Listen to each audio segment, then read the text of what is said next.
তোমাদের রানী সিরিয়ালের ধারাবাহিকে আজকের পর্বে দেখা যায় শুক্লা দুর্জয়কে খাওয়াতে থাকলে এরই মধ্যে অনেক বলে উঠল সাংবাদিকদের মুখে একটাই কথা, দুর্জয় ডাক্তারি লাইসেন্স নাকি ক্যান্সেল হয়ে যাবে।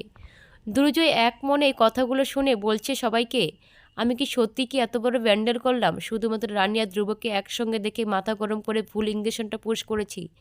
তখন রৌনক বলে উঠল, তুই কি কোনো কারণ দেখাতে পারবি যে তুই এই ভুলটা করিসনি? আর অন্যদিকে দেখা যায় অনিশা ওয়ার্ড বয়কে দেখে বলছে, সেদিন কি হয়েছিল পুরো ঘটনা আমাকে খুলে বলুন। আমি জানি দুর্জয় ছেলে মানুষই হলেও ও এত বড় ভুল করবে আমি বিশ্বাস করতে পারছি না।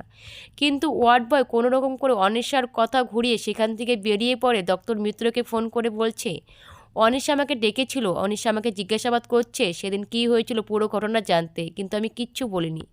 এই বলে ওয়ার্ড বয় বেরিয়ে পড়ে। আর এইদিকে রানী অনিশাদের বাড়ি যাওয়ার জন্য বেরিয়ে পড়ে।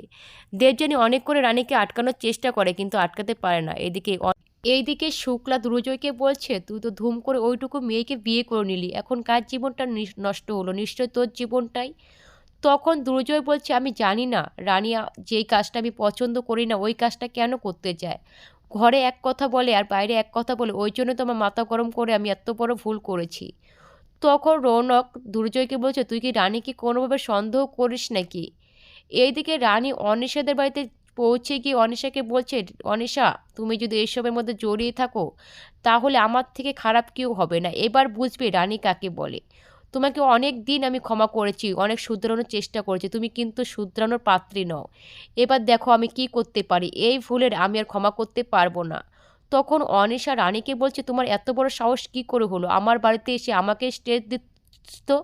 এক্ষুনি বেরিয়ে যাও।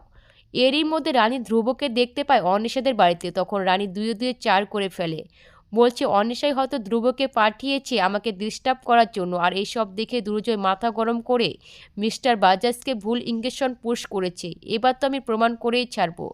অনিশা কি করবে এবার?